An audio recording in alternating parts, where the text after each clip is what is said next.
World War II ushered in a slew of modern infantry weapons, many of them trumping the firearms of previous wars in both power and ease of use. So which new firearm was the best? In this video, we cover what we believe were the 3 best infantry weapons of the Second World War. There's something magical about discovering and learning about our ancestors. This is personally a journey I've been on for quite a while, and I was super excited when MyHeritage reached out to us. Through MyHeritage, I've managed to find things like ancient census documents as well as exact birth date and death records, and the precise geographical locations of where my forebears used to call home. I've also used their family tree function to start my own tree, and used their colorization function to enhance some of the old pictures I'd found of my ancestors. To have access to 18 billion plus records at your fingertips, search for and discover interesting historical documents of your ancestors, as well as to be able to repair, animate, colorize, and enhance old family photos, make sure you start your journey on MyHeritage and get access to all the premium resources you need to start building and expanding your family tree. Even if you know nothing about your family origins, MyHeritage can find new family records of your ancestors for you with little effort. Click my link in the description below for a 14-day free trial and enjoy all the amazing features MyHeritage has to offer. If you decide to continue your subscription, you'll even get a 50% discount. Nicknamed Papasha or Daddy, the PPS-H-41 submachine gun was a very popular firearm used by the Soviets in World War II. Inspiration for the PPS-H-41 came from the Winter War of 1940 when Russia invaded Finland. The Finnish fought using a similar submachine gun, the Suomi KP-31.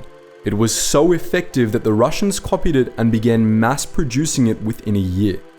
In the spring of 1942, Moscow factories were churning out over 3,000 PPS-H-41s every day.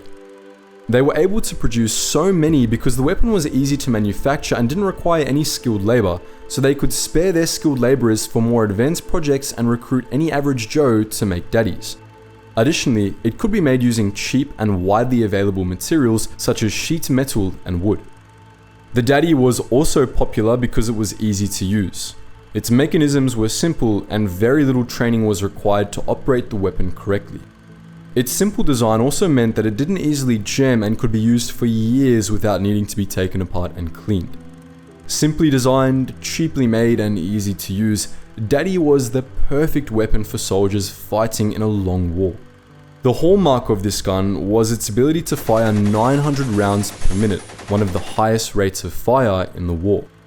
Unfortunately, its magazine could only hold 35 rounds. Even with that bottleneck though, it was still one of the best infantry weapons of the war due to its durability and relatively low maintenance. By the end of the war, over 6 million PPS-H-41s had been made, making it the most produced SMG of the whole conflict.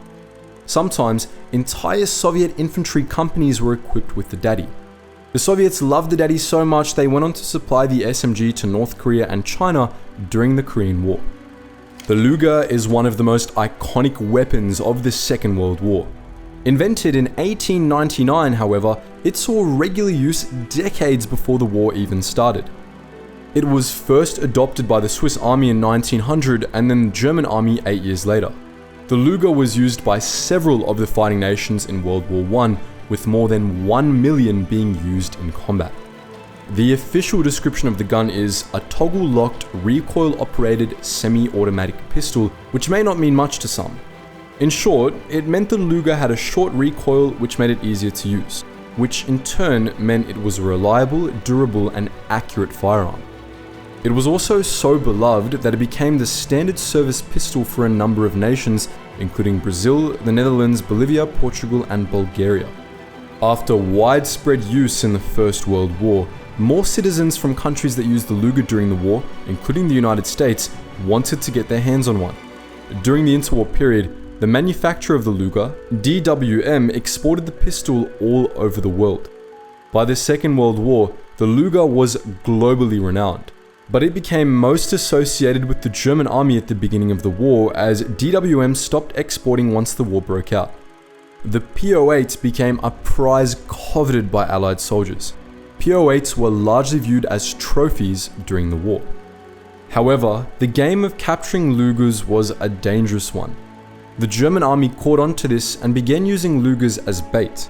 They would leave them on the ground, seemingly discarded, to lure unsuspecting allies to their deaths.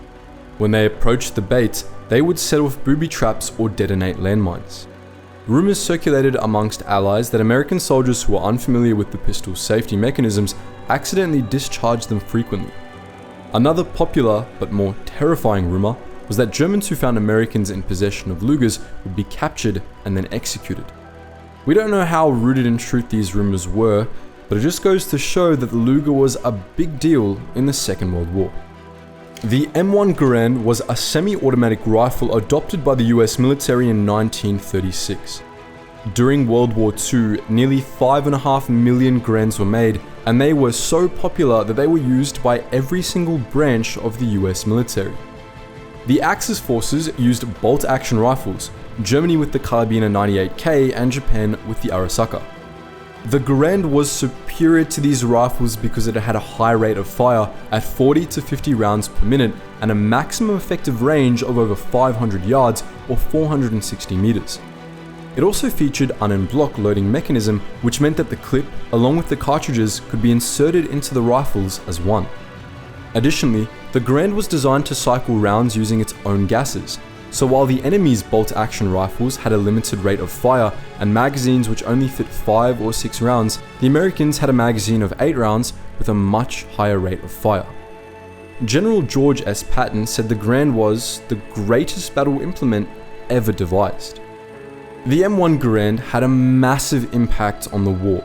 As the Garands were so much more powerful and had a superior rate of fire than other rifles, the Axis took notes and began to ramp up their production of fully and semi-automatic firearms to try and compete.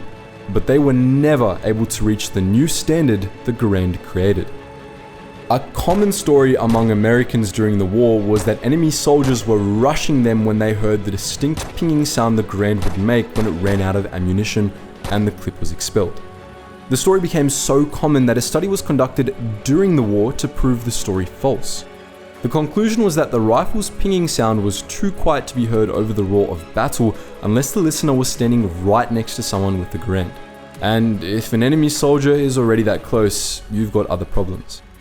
Luckily, were that story true, the Garand could be fitted with a 10-inch bayonet. But, all things considered, there was really no World War II rifle that could match the M1 Garand.